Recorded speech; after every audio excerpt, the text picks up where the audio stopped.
Geneva மாநாடு, இப்போ 55வது Geneva மாநாடு, அதுல இந்தியாவை ஐநாவினுடைய மனித உரிமை அமைப்பு கேவலமா பேசி கடுமையான கண்டனத்தை தெரிவித்து அறிக்கை வெளியிட்டிருக்கிறது. காவி இருள் சூழ்ந்து கிடக்கிறது. அமெரிக்காவினுடைய பேராசிரியர் கிரேகரி டான்ஸ்டன் அவர் போன ஆண்டு முக்கியமான கடிதம் ஒன்றை அமெரிக்க அரசுக்கு எழுதினார். அந்த கடிதம் என்ன தெரியுங்களா? இந்தியாவில் ஒரு மிகப்பெரிய இன படுகொலை நடக்க போகிறது. அவர் ஒரு 10 படிநிலைகளை கொடுக்கிறார். இந்த 10 படிநிலைகளின் படி ஒரு பெரிய இன அழிப்பு நடக்க போகிறது அப்படின்னு அவர் கடைசியில குறிப்பிடுகிறார். இந்த 10 படிநிலைகளில் இப்போது நாம் இருப்பது கடைசி படியில் தோழர்களே. எப்போது வேண்டுமானாலும் இன அழிப்பு வெடிக்கும்.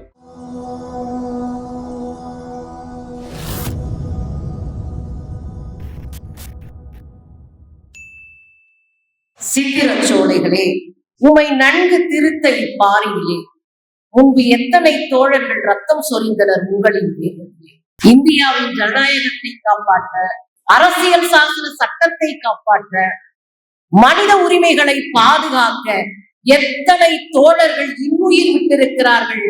அத்தனை தோழர்களுக்கும் எங்கள் வீர வணக்கம், செவ்வணக்கம். தோழர்களே, எப்போது வேண்டுமானாலும் கைது செய்யப்படலாம், எப்போது வேண்டுமானாலும் கைது செய்யப்படலாம் என்ற அபாயகரமான சூழலிலே களத்திலே நின்று அதிகாரத்தை எதிர்க்கிற திமிரோடு களம் கண்டிருக்கிற அன்பு தோழர்களே, தோழியர்களே, அத்தனை பேருக்கும் என் வணக்கங்கள்.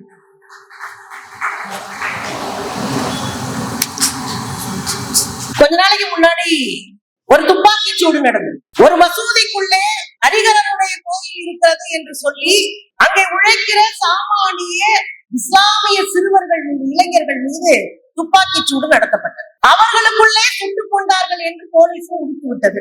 ஒரு சிறுவனினுடைய அப்பா, 22 வயது சிறுவனினுடைய அப்பா பத்திரிகையாளர்களை பார்த்து பேசுகிறார். நீங்கள் வழக்கு தொடுப்பீர்களா என்று கேட்கிறார். யாரிடம் போய் நான் வழக்கு தொடுப்பது? அதிகாரத்தை எப்படி என்னால் எதிர்க்க முடியும்? இந்த அரசை என்னால் எப்படி எதிர்க்க முடியும்? நான் யார் மீது வழக்கு தொடுக்க? கடவுள் பார்த்துக் கொள்வார் என்று கண்ணீரோடு சொல்லுகிற நிலைதான் இந்தியாவினுடைய மனித உரிமையினுடைய நிலை. தோழர்கள் என்ன நினைக்கிறாங்கன்னா, ஸ்டேன் சாமியை நிறுவன படுகொலை செய்ததை போல, தோழர் சாய்பாபா அவர்களை நிறுவன படுகொலை செய்ததை போல, உமர் காலித்தை சிறைக்குள் சித்திரவதை செய்து கொண்டிருப்பதை போல சித்திரவதை கூடங்களாக இந்தியாவை மாற்றி நம்மை அடிமைப்படுத்தி விடலாம், அல்லது அவங்க சித்தாந்தத்திற்கு எதிராக நிற்க பயமுறுத்தி விடலாம் என்று நினைக்கிற காவி பயங்கரவாதத்திற்கு எதிராக களத்திலே நின்று உயிரவிட்ட தோழர்களினுடைய அந்த கரம் பிடித்து, கருத்தை பிடித்து நடக்க வேண்டிய தேவையில் இருக்கிறோம் தோழர்களே. காவி இருள் சூழ்ந்து கிடக்கிறது. வாழவே முடியாத ஒரு சூழலே ஒவ்வொருவரும் தத்தளித்துக் கொண்டிருக்கிறார்கள். எப்போது புல்டோசர் வரும் என்கிற பயத்திலே அலறி கொண்டிருக்கிறார்கள். உத்தரப்பிரதேசம் ஏன் ஓட்டு போடல? பார்லிமெண்ட் எலெக்ஷன்ல ஏன் உத்தரப்பிரதேசல ஓட்டு போடல? மக்கள் அச்சத்தில் இருக்கிறார்கள். ஒரு இளைஞன் கேள்வி கேட்கிறான் கார்பரேஷனை பார்த்து. அந்த இளைஞன் வீடு மறுநாள் இடிக்கப்படுகிறது. ஒருவர் மாட்டுக்கறி சாப்பிடுறாரு, அந்த தெருவே இடிக்கிறான். மனித உரிமை என்ன நினைக்கிறீங்க? வாழவே முடியாத ஒரு சூழலுக்கு நம்மை தள்ளி கொண்டிருக்கிறார்கள். இதெல்லாம் எடுத்து நம்ம கேட்க வேண்டிய தேவையில இருக்கும். அமெரிக்காவினுடைய பேராசிரியர் கிரேகரி டான்ஸ்டன் ஜினோசைடு வாட்சினுடைய தலைவர். அவர் போன ஆண்டு முக்கியமான கடிதம் ஒன்றை அமெரிக்க அரசுக்கு எழுதினார். அந்த கடிதம் என்ன தெரியுங்களா? இந்தியாவில் ஒரு மிகப்பெரிய இன படுகொலை நடக்க போகிறது. அமெரிக்க அரசு, ஐநா சபை தலையிட்டு அதை தடுத்து நிறுத்த வேண்டும். அவர் ஒரு 10 படிநிலைகளை கொடுக்கிறார். இந்த 10 படிநிலைகளின் படி ஒரு பெரிய இன அழிப்பு நடக்க போகிறது அப்படின்னு அவர் கடைசியில குறிப்பிடுகிறார். இந்த 10 படிநிலைகளில் இப்போது நாம் இருப்பது கடைசி படியில் தோழர்களே. எப்போது வேண்டுமானாலும் இன அழிப்பு வெடிக்கும். எல்லா தலைகளுக்கும் மேலும் ஒரு துப்பாக்கி குறிவைத்துக் கொண்டே இருக்கிறது. எல்லா தலைகளுக்கும் மேலும் ஒரு கத்தி குறிபார்த்துக் கொண்டே இருக்கிறது. எப்போது வேண்டுமென்றாலும் கைது செய்யப்படுகின்ற அபாயத்தில் தான் நாம் இருக்கிறோம். இதுதான் இங்க மனித உரிமை. எனக்கு ரொம்ப அதிர்ச்சியா இருக்கிற விஷயம் என்ன அப்படின்னா, இந்தியாவுக்குள்ள இவ்வளோ பெரிய ஒரு மிகப்பெரிய அளவுல ஒரு கேடுகட்ட வேலைகளை செய்து கொண்டு உலக அரங்கத்துல தங்களை பெரிய சுப்பீரியரா காட்டுகிற G56 இன்ச் மோடிக்கு கூச்சம் இல்லாத ஒரு ஆட்சி நடத்திட்டு இருக்க. ஜெனீவா மாநாடு, இப்போ 55வது ஜெனீவா மாநாடு, அதுல இந்தியாவை ஐநாவினுடைய மனித உரிமை அமைப்பு கேவலமா பேசியிருக்கு. கடுமையான கண்டனத்தை தெரிவித்து அறிக்கை வெளியிட்டிருக்கிறது. இந்த நாடு என்னங்க, இந்தியால என்னங்க 99 கோடி பேர் வாக்கு செலுத்துகிற மக்களாக இருக்கிறார்கள். ஆனா 99 கோடி பேர் வாக்கு செலுத்துறாங்கன்னா அந்த மக்களை எப்படி இந்த அரசு நடத்துது? ஊடகவியலாளர்களை அடக்குகிறார்கள், செயல்பாட்டாளர்களை அடக்குகிறார்கள், இஸ்லாமியர்களுக்கு எதிராக திட்டமிட்டு கருத்துரை பிரச்சாரங்களை செய்கிறார்கள். என்ன நாடு என்று கேட்டதற்கு கொதித்துக் கொண்டிருக்கிறார்கள் மோடி வகையராக்கள். எனக்கு ரொம்ப கவலையான விஷயம் என்ன தெரியுங்களா? அவர்களை போல திட்டமிட்டு சதி செய்ய முடியாது. நாம் எல்லாம் எதிரிகளை நெஞ்சுக்கு நேராக எதிர்ப்பவர்கள். ஆனால் அவர்கள் சதிகளின் ஊடே நம்மை சிக்க வைத்து நம்மை காலி செய்கிற கூட்டமாக இருக்கிறார். இப்ப சமீபத்துல நீங்க பாத்தீங்க அப்படின்னா, இஸ்லாமியர்களை ஒரு பக்கம் அடிச்சிட்டு இருக்கிறாங்க, கிறிஸ்தவர்களை ஒரு பக்கம் அடிச்சிட்டு இருக்கிறாங்க, இன்னொரு பக்கம் ஆதிவாசிகள் என்று சொல்லக்கூடிய பழங்குடி மக்களை காலி செஞ்சுட்டு இருக்கிறான். ரெண்டு வகையில பழங்குடிகளை அட்டாக் பண்றான். ஒன்று, வனவாசி கல்யாண் என்கிற அமைப்பை உருவாக்கி அதன் மூலமாக ஆதிவாசிகளாக இருக்கிற இந்துக்களை ஒன்று திரட்டி, பழங்குடிகளை ஒன்று திரட்டி அவர்கள் கையிலே ஆயுதங்களை கொடுத்து நாம் இந்து ராஷ்டிரத்தை உருவாக்க வேண்டும் என்று பயிற்சி கொடுத்து கொண்டிருக்கிறார்கள் ஆதி பழங்குடிகள்கிட்ட. இன்னொரு புறம் கிறிஸ்தவ பழங்குடிகளாக இருந்தால் கருவறுத்து விட வேண்டும் என்கிற கங்கணம் கட்டி கொண்டு இருக்கிறார்கள். ரொம்ப கொலவெறியா இருக்குங்க. நான் ஒரு 2-3 பெண்களுக்கான விஷயத்தை நான் பேசலாம்னு நினைக்கிறேன். லோக்கல் சிடின்னு ஒண்ணு சொல்றான். லோக்கல் சிடி, அது என்ன லோக்கல் சிடி? தலித் பெண் ஒருவரை கூட்டுப்பாலியல் பலாத்காரம் செய்து, கூட்டுப்பாலியல் வல்லுறவு செய்து, அதை வீடியோவாக எடுத்து 100 ரூபாயிலிருந்து 130 ரூபாய் வரை விற்கின்ற கேடுகட்ட செயலுக்கு லோக்கல் சிடி என்று பெயர். வெளியே நடக்க முடியல. அது தலித்தா, ஒரு பெண்ணா, ஒரு பழங்குடியா, வெளியே தலங்காட்ட முடியல. ஒரு சிறுபான்மை பெண்ணா தலங்காட்ட முடியல. நீங்க இன்னொன்னையும் செஞ்சுக்கலாம், ஞாபகம் வைங்க. மனித உரிமைன்றது பெரிய விஷயங்க. நீங்க யாரா இருக்கணும், என்ன சாப்பிடணும், என்ன ஆடை உடுக்கணும், எப்படி சுயமரியாதையோடு வாழணும், என்ன கடவுளை வழிபடணும், எந்த இடத்துல இருக்கணும், எல்லாத்தையும் தீர்மானிக்கிறது மனித உரிமை. அத்தனையும் மொத்தமா அடமானம் வச்சுட்டு நம்ம உட்கார்ந்துட்டு இருக்கோம். நீங்க மனித உரிமை பத்தி பேசுறோம்ல, பாஜக அரசுல இந்துக்கள் பாதுகாப்பா இருக்கிறாங்களா? ராமர் கோயில்ல ஒரு இன்சிடென்ட் நடந்துச்சு, ஞாபகம் இருக்குங்களா? ராமர் கோயில் கட்டுகிற போது 32 கிலோமீட்டருக்குள்ள மொத்தமா இருந்த வீடுகளையும் கடைகளையும் இடிச்சு 32 கிலோமீட்டருக்கு அந்தண்ட கொண்டு போய் உழைக்கிற மக்களை தூக்கி எரிஞ்சாங்க. ஏன் கேட்டா, ராமர் கோயிலுக்கு இன்டர்நேஷனல் அளவுல டூரிஸ்ட் வரணுமா. ஆனா உழைக்கிற மக்களுடைய கடைகளை அடிச்சு நொறுக்கி வீடுகளை இடித்து அவர்களை அப்புறப்படுத்தினாங்க. இதுல இன்னொரு சுவாரஸ்யமான செய்தி என்ன தெரியுங்களா? ராமருக்கு பக்கத்திலே 5 ஸ்டார் வசதிகளோடு வீடுகள் கட்டி கொண்டு இருக்கிறார்கள். மும்பையை சேர்ந்த கட்டுமான நிறுவனம் அதை கட்டிக் கொண்டிருக்கு. அதுல நம்ம ஹிந்தியில சூப்பர் ஸ்டாரா இருப்பார் இல்லையா, அவர் பேர் என்னங்க, எல்லாத்துலயும் இந்த கேள்வி கேட்டுட்டே இருப்பாரு, அமிர்தா பச்சன். ஃபாலோ பண்றீங்க தொடர். அமிர்தா பச்சன் வீடு வாங்கிட்டாரா, ரஜினி பேசிட்டு இருக்காராம். இதுதான் ஞாபகம் வைங்க. உழைக்கிற மக்களை காலி செஞ்சுட்டு எனக்கான அரசியலுக்காக நான் எதை வேண்டுமானாலும் செய்வேன் என்று இங்க ஒரு கூட்டம் உட்கார்ந்துட்டு இருக்குங்க. நீங்க எனக்கு தோழர்கள் பேசின அத்தனை பேருக்கு பின்னாடியும் பாருங்க, சாய்பாபா யார்? அவரு ஒரு மார்க்சிய சித்தாந்தவாதி, ஒரு எழுத்தாளன், எளிய தோழனை போல தெருவெங்கும் போய் சாமானிய மக்களுக்காக பேசியவர், எழுதியவர், போராடியவர். அவர் எங்க படிச்சு எங்க தன் சித்தாந்தத்தை ஆரம்பித்தாரோ அங்கேயே அவருடைய மகள் இன்றைக்கு படித்துக் கொண்டிருக்கிறார். அங்கிருந்து தொடங்குவார் நம்முடைய தங்கை. நான் நீங்க பேசிட்டு இருக்கும்போது நோட் பண்ணேன், நீங்க சொன்ன அத்தனை பெயர்களும், இவர்கள் சொன்ன அத்தனை பெயர்களும் நெருக்கி இடதுசாரிகளாக இருக்கிறார். அப்ப ஒரு விஷயம் எனக்கு புரியுது, இடதுசாரி செயல்பாட்டாளர்களாக இருப்பவர்களை எதற்கும் துணிந்து மக்களிடம் போய் நிற்பவர்களை கொள்வது RSS சித்தாந்தம், RSS நெடுங்கால திட்டம். அதத்தான் கோல்வார்க்கர் எழுதினாரு திரிசூல் அப்படின்ற சித்தாந்தத்துக்குள்ள. இந்த 3 சூலங்கள் எதற்கு? ஒன்று இஸ்லாமியர்களை அழித்தொழிக்க, இன்னொன்று கிறிஸ்தவர்களை அழித்தொழிக்க, இன்னொன்று கம்யூனிஸ்டுகளை அழித்தொழிக்க. அதைத்தான் இப்போது செய்து கொண்டிருக்கிறார்கள். நாம் நெருக்கடியான காலத்தை பார்த்து நாம் பயப்படுகிற ஆட்கள் இல்லை. ஏனென்றால் நமக்கு உன்னத்தி ஏர்கள் நமக்கு பாடம் சொல்லி இருக்கிறார்கள். அஞ்சாம நெஞ்ச நிமிர்த்தி இவர்களுடைய துப்பாக்கி முனைகளுக்கு முன் நாம் நிற்க வேண்டும் தோழர்களே. இல்லை என்றால் உதிரம் சிந்தியவர்களுடைய போராட்ட வாழ்க்கைக்கு அர்த்தம் இல்லாம போகும். எல்லா இடத்துலயும் ரைடு. பிபிசி மோடி கொஸ்டின் எடுத்தாருன்னா பிபிசி அலுவலகங்களை ஃபுல்லா ரைடு. தீக்ஷா, நான் 2-3 பெண்களை பற்றி மட்டும் பேசணும் முடிவு பண்ணிருக்கேன். தீக்ஷா செகல்வாட் தெரியும்ல, யார் அவர்கள் என்றால், இங்கே குஜராத்ல இனப்படுகொலை நடந்த போது அங்கே துயருற்று கிடந்த, நாதியற்று கிடந்த, கேட்பாரற்று கிடந்த ஒரு மிக பெரும் ஒடுக்கப்பட்ட கூட்டத்தோடு நின்று நீதிக்கான குரலை சொன்னவர், நீதிக்காக குரல் கொடுத்தவர். பெஸ்ட் பேக்கரி வழக்குல அந்த அம்மா தான் போய் முன்னாடி நின்று அவங்க போய் போராடுறாங்க. நம்ம தங்கச்சி பில்கிஸ் பானுடைய வழக்கு, அதுலயும் அவங்க தான் முன்னாடி போறாங்க. போராடக்கூடியவரை, எளிய மக்களினுடைய போராட்ட வாழ்க்கையில் தன்னை இணைத்துக் கொண்டவரை, எளிய மக்களுக்காக நீதிமன்றத்திலே அதிகாரத்தின் உச்சத்தில் இருந்த மோடியையும் அமித்ஷாவையும் எதிர்த்து நின்றவரை புடிச்சு சிறையில போட்டாங்க, ஜெயில போட்டாங்க.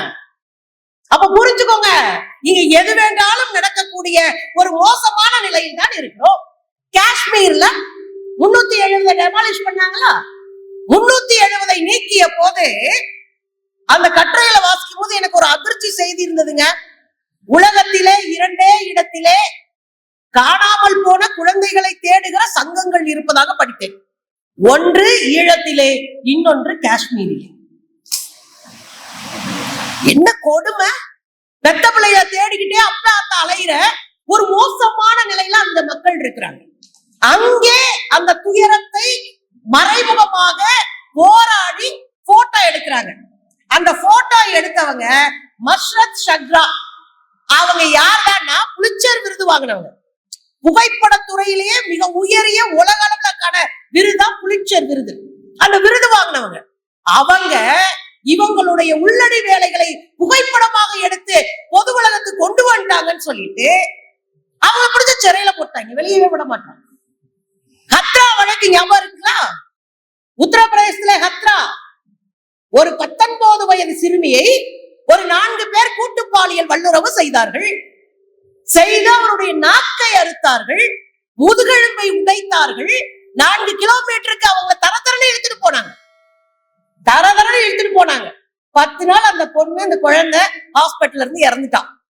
அந்த வீட்டுல இருக்கிறவங்க அத்தனை பேரும் அரெஸ்ட் பண்ணப்படுறாங்க, சுத்திலும் ஹவுஸ் அரெஸ்ட் பண்றாங்க. என்னடா நடக்குதுன்னு ஒரு பொண்ணு மட்டும் போய் பாக்குறா. கடைசியில பார்த்தா நடுராத்திரி 2 மணிக்கு அந்த சிறுமியை, இறந்து போன சிறுமியை கட்டையில வச்சு போலீஸ்காரனா வேக வச்சுட்டு இருக்கான். ஆக வீடியோ எடுத்ததுக்காக அந்த பத்திரிகையாளரை 6 மாசம் ஜெயில போடுறான். நீங்க இயல்பாகவே இங்க என்ன மாறிடுச்சுன்னா, பத்திரிகை தன் தர்மத்தோடு வேலை பார்த்தால், தன் அறத்தோடு பணியாற்றினால், அதிகாரத்திற்கு எதிராக நின்றால், மக்களுக்கு துணையாக நின்றால் அவர்கள் ஒடுக்கப்படுகிறார்கள். கோடி மீடியாக்கள் மட்டும் தான் குஜாலாக இருக்கிறார்கள். மத்த எல்லாரும் நொந்து நூடுல்ஸா தான் இருக்கும். நீங்க ஒரே ஒரு விஷயம், தோழர்கள் ஒன்ன பேசி கட்டாயம் பேசணும் அப்படின்னு சொன்னாங்க. மணிப்பூர் விவகாரம் உலகத்தை அதிர்ச்சி அடைய செய்தது. மணிப்பூர் 2 பெண்கள் முழு நிர்வாணமாக்கப்பட்டு அவர்களை சுற்றி ஒரு 100 பேர் நடந்து போய் பாலியலாக அவர்களை சீண்டி, தொட்டு, அவமானப்படுத்தி, கூனி குறுக வைத்து அந்த பெண்களை நடத்தி கூட்டிட்டு போகிற அந்த காட்சி உலகத்தையே அதிர வைத்தது. என்னடா ஒரு காட்டு மிராண்டி காலத்தில் இருக்கிறோமா என்கிற அச்சத்தை உருவாக்கு இல்லையா? அது மட்டுமா அங்க நடந்துச்சு? அது நடந்த உடனே முதலமைச்சர் சொல்றாரு, இது என்ன பிரமாதம், இது மாதிரி 100 கேஸ் நடந்திருக்குன்றாரு. எங்க மணிப்பூரினுடைய சிஎம் ஸ்ரீ சீஃப் மினிஸ்டர் முதலமைச்சர் சொல்றாரு, இது மாதிரி 100 கேஸ் நடந்திருக்குன்னா நம்ம கண்ணுக்கு பட்ட ஒரே கேஸ் இத்தனை கலவரமா இருக்குன்னா 100 கேஸ் நடந்திருக்குன்ற. சரிங்க, அங்க 1,00,000 பேருக்கு மேல ஊரை விட்டு வெளியே போயிட்டாங்க. 60,000 பேர் முகாம்கள்ல இருக்கிறாங்க. அங்க பெண்கள் முகாம்ல எப்படி இருக்கிறாங்க போய் பார்த்தா, டாய்லெட் இல்ல, மின்சாரம் இல்ல, மருந்து இல்ல, உணவு இல்ல, பாதுகாப்பு இல்ல. ஏன்னா முகாம்ல இருந்துதான் 5 பெண்களை தூக்கிட்டு போய் கொலை பண்ணாங்க. வீடுகளுக்குள்ள புகுந்து சுட்டு கொன்னுட்டு இருக்காங்க. இப்போ பெண்களை கூட்டு வல்லுறவு செய்து எரித்து உயிரோடு கொலை செய்து கொண்டிருக்கிறார்கள். நம்ம எங்க போகணும்னு எனக்கு புரியல. என் சகோதரிகள் கண்ணுக்கு முன்னாக படுகொலை செய்யப்பட்டுக் கொண்டே இருக்கிறார்கள். நம்ம எந்த இடத்தில் இருந்து தொடங்குவது என்பது ஒரு பெரிய அந்நியமான ஒன்றாக இருக்கிறது. அப்ப இதுக்கு இடையிலதான் நாம மனித உரிமை பற்றி பேச வேண்டியிருக்கு. தொடர்கள் இஸ்லாமியர்கள் ஒடுக்கப்படுவார்கள், பெண்கள் ஒடுக்கப்படுவார்கள், செயல்பாட்டாளர்கள் ஒடுக்கப்படுவார்கள், ஊடகங்கள் ஒடுக்கப்படும். கேள்வி கேட்ட அத்தனை பேரையும் ஒடுக்குவோம். புள்ளி கேங்னு ஒண்ணு ஆரம்பிச்சான். இஸ்லாமிய பெண்களை, செயல்பாட்டாளர்களை, வழக்கறிஞர்களை, ஆசிரியர்களை, பேராசிரியர்களை இவங்கெல்லாம் கால் கேர்ள்ஸ் போட்டு ஒரு வெப்சைட்டே உருவாக்கி விட்டான். நீங்க மனித உரிமை வேறு வேறு வடிவங்களிலே மீறப்பட்டுக்கிட்டே இருக்கு. அதுவும் குறிப்பாக பெண்கள் இங்கே வாழவே முடியல. அதுவும் குறிப்பாக தலித் பெண்களும் பழங்குடி பெண்களும் சுத்தமா இருக்கவே முடியாத சூழ்நிலை உருவாயிருக்கு. பெண்கள் வாழ்வதற்கு தகுதியற்ற நாடுல, அச்சுறுத்தப்படுகிற நாடுகளினுடைய பட்டியல்ல முதலிடத்துல இந்தியா இருக்கு. என்னன்னு கேள்வி கேட்டதுக்காக ஒரு பெண்ணை சேவிங் ரேஸ்ல வச்சு மண்டைய சரைச்சு விடுறான் ஊருக்கு நடுவுல. கோயிலுக்குள்ள நுழைஞ்சதுக்காக ஒரு பெண்ணை அம்மனமாக்கி சுற்றில நின்று வேடிக்கை பார்க்கிறார்கள். ஒரு 6 வயது குழந்தை கோயிலுக்குள்ள போய் சுண்டல் வாங்கிட்டு வந்துட்டான். சுண்டல் வாங்க போன குழந்தையை உட்காருகிற இடத்திலே தீயை வைத்து கொளுத்துகிறார்கள். 17 வயது சிறுவன் அப்படித்தான் நான் போவேன் கோயிலுக்குள் என்று சொன்ன காரணத்தினால் அந்த சிறுவனை மறுநாள் சுட்டுக் கொள்கிறார்கள். இந்தியாவிலே பெரியாரையும் அம்பேத்கரையும் கையில் வைத்து கிராமத்தில் இருக்கிற மக்களுக்கு பாடம் சொல்லி கொடுக்கிறார் ஒரு ஆசிரியர். அவரை பிடிச்சு ஜெயில போடுறான். பெரியாரையும் அம்பேத்கரையும் கையில் எடுத்தாலே ஜெயில போடுற நிலைமைக்கு நாம வந்திருக்கோம் தோழர்களே. இந்த சூழ்நிலையில ஒரே ஒரு கவிதையை சொல்லிட்டு நான் முடிக்கிறேன். ரொம்ப மூச்சு முற்றுற சூழல், இறுக்கமான சூழல், எந்த இடத்தில் இன்று போராடுவது என்கிற ஒரு பதற்றத்தை உருவாக்கக்கூடிய சூழல். நீதிமன்றங்கள் நம் கையிலே இல்லை, அவை கூட்டு மனசாட்சிக்கு தீர்ப்பு சொல்லிக் கொண்டிருக்கின்றன. பெரும்பான்மை சமூகமாக இருப்பவர்களை தான் நாங்கள் கூட நிற்போம் என்பதை வெளிப்படையாக குஜராத் உயர் நீதிமன்றத்தின் நீதிபதி அறிவிக்கிறார். நேற்று முன்னாள் நீதிபதி அழுது கொண்டிருக்கிறார், இனி ஜனநாயகத்தை காப்பாற்றவே முடியாது என்று. சிறையில் இருந்து ஜனநாயகம் குறித்து ஒரு கவிதையை நம்முடைய தோழர் சாய்பாபா எழுதியிருக்கிறார். ரோஹித் வெமுலா தூக்கிட்டு செத்த போது என்னை அடையாளங்களுக்குள் அடக்க முடியாது என்று முழங்கிய போது என் இதயம் நின்று துடித்து. ரோஹித் வெமுலா ஞாபகம் இருக்கா? பல்கலைக்கழகத்துல கொடுமைப்படுத்தி கொலை செய்யப்பட்டவர். என்னில் இருந்த எழுத்தாளன் இறந்து விட்டான் என்று பெருமாள் முருகன் அறிவித்த போது தூங்க முடியவில்லை. ஹச்ச சௌவேந்திரா சேகர் ஆதிவாசி நடனமாட மாட்டேன் என்று பிரகடனப்படுத்திய போது தசை நார்கள் சுருங்கின. கடையா நீதிமன்றத்தில் நின்று எனக்கு சுதந்திரம் வேண்டும் என்று பிச்சை கேட்கும் நிலைக்கு தள்ளப்பட்ட போது என் சிறை அறையில் எனக்கு மூச்சு நின்று விட்டது என்று எழுதி. படிக்கிற போது நமக்கும் மூச்சு நிற்கத்தான் செய்கிறது. பாசிசம் கொக்கரிக்கும், நான் எல்லா வழிகளிலும் உங்களை அடிமைப்படுத்துவேன் என்று கொக்கரிக்கும். ஒன்றை மட்டும் நாம் நினைவில் வைத்துக் கொள்வோம். எந்த பெரிய பாசிசமாக இருந்தாலும், எந்த பெரிய கொப்பனாக இருந்தாலும், எவ்வளவு பெரிய சர்வாதிகாரியாக இருந்தாலும் மக்களின் எழுச்சிக்கு முன்னாடி மண்டியிட்டுத்தான் ஆக வேண்டும். எனவே தோழர்களே ஒன்றாக நிற்க வேண்டும். அதைத்தான் அன்றைக்கு சொன்னார். இந்த காலம் அப்படியான காலம். ஒன்றா நிற்போம், 1000 வேறுபாடுகளை தூக்கி ஓரமா வைப்போம். பாசிசத்தை எதிர்ப்பதுதான் இன்றைக்கு நாம் செய்ய வேண்டிய வேலை. நாளைக்கு நான் கைது செய்யப்படலாம், நீங்களும் கைது செய்யப்படலாம். தயாராக வைத்துக் கொள்ளுங்கள். நமக்கு அடுத்த தலைமுறையும் தொடர்ந்து போராட. நன்றி, வணக்கம்.